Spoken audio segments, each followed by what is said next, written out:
Hey guys, Brad Gilmore here. Want to give a big shout out to our title sponsor, Walker Texas Lawyer. If you or a loved one have been injured in an accident, whether that be a car, truck, motorcycle accident, or some kind of other issue, hit up Walker Texas Lawyer at 713-552-1117 or walkertexaslawyer.com.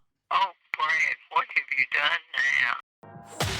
Broadcasting live from Houston, Texas, and around the world. TV host, best-selling author, and radio personality Brad Gilmore brings you a collection of conversations with stars from movies.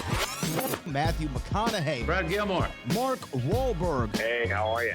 The legendary Mr. Christopher Lloyd. Christopher, how are we doing? I'm doing good.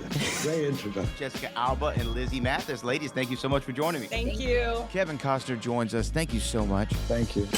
Television. Jimmy Fallon joins us this morning. Jimmy, how you doing, my friend? Good morning. Thank you so much, Brad, for having me. I appreciate this, bud. Kelly Ripa. Brad, thank you for having me. Comedy. Jay Leno joins us. Jay, how you doing? Hey, Brad, what's going on? Chris Tucker is in the building. Chris Tucker, good morning to you. Hey, Brad. Good morning to you. How are you? George Lopez joins us right now. George, how are you doing, sir? Good morning. Music. Lola Monroe. Thank you. Thank you for having me. The legendary frontman of AC/DC, Brian Johnson, joins us right now. Brian, how you doing? Good morning, Brad. What lovely to talk to me, funny lad. Megan Trainor. Thank you so much, Brad. You're awesome. Chloe Bailey joins us. I appreciate the time. Appreciate you. And more.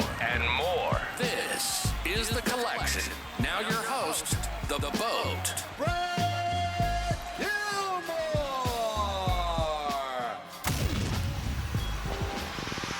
William, Ralph, thank you so much for taking the time. Congratulations on this second part of season 6. Incredible. Thank you, man. Thank you, man. Appreciate it.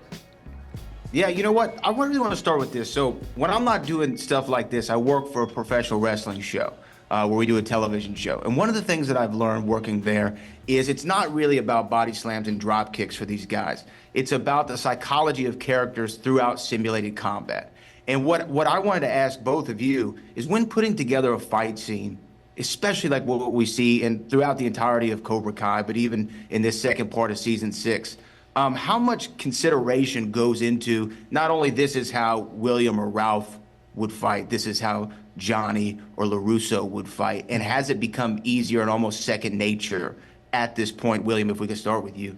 Yeah, it's a hybrid. I mean, we come with our martial art tool bag of what we do. I started in Tang Sudo, which is Korean, and branched out, but the stunt fighters know what my strengths are. And so, and who Johnny is and how Johnny should fight. So they'll tailor a fight to me, and with my stunt double, they'll do the same for Ralph, and then the two stunt guys will be doing it, and we'll walk in, and then sometimes we're gonna adjust it for what feels better for us, because it's about personality. It's not just about the tactical punching, kicking. It's about the emotion. It's about the beats in between the emotion. It's about what hurts, what doesn't hurt, all those things that we bring to it as performers. So yeah, it's great. What did you say? Combat? What was your? Simulated combat. That's exactly right. I mean, it's really dance. Really dance, and but just with higher stakes, because if you miss a foot, it goes in your head. But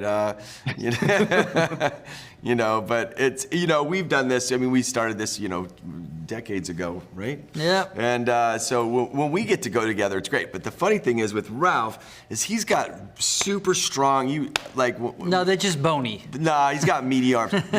There's not a stunt fight that we do where both of us don't walk in the next day, and we pull up our sleeves and we show who's got the bigger bruise on our arms, because we used to have time where we could stop a punch, but these stunt fights go so fast. We shoot them so fast because the episodes are shot so quickly. So fast. But we're always trying to come from the perspective of character. What's this about? At what point we are? I mean, when we did the rematch fight in season 4, we spoke about, okay, we're not going to try to redo what we did when we were teenagers. Let's figure out what's going on for these characters, why they are doing this, where it lives organically, emotionally, and then fight.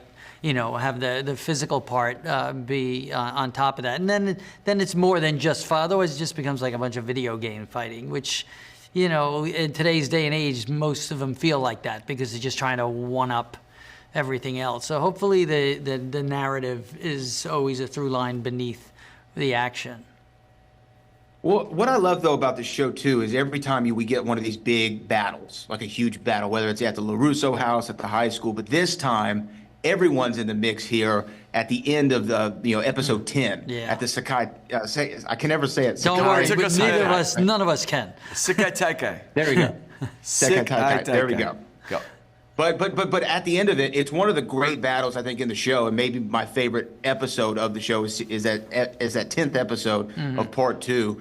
Being in that battle, I mean, the scope of it was incredible. I talked to the guys a second ago. They said it was almost like Braveheart watching it being shot that day. Is that kind of how it felt? Yeah, it was, because we were up against it time-wise, and those 2 episodes, 9 and 10, were shot in a block form back-to-back, or as one. And it was, when you looked at the stunt board, when they had all the beats written out, it was just looked like hieroglyphics and that's right. an Egyptian tomb, or the entire wall around the back, and all those pieces of, and the stories of what's happening and why someone is fighting someone.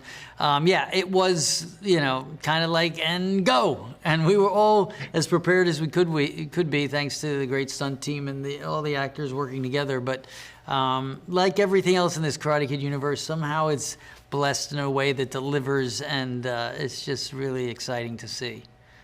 Yeah, and nobody got definitely hurt. Delivered. Nobody got hurt. I mean, that's a miracle of it. I mean, with all those feet and legs flying, there were no injuries. So, a bruised kidney, maybe a broken toe, but nothing, nothing no eyes got gouged out or anything. Well, guys, it was an incredible second part of the season. Can't wait to see the next, and congratulations again. Thank you, man. Thank you, man. I appreciate it. Thanks so much.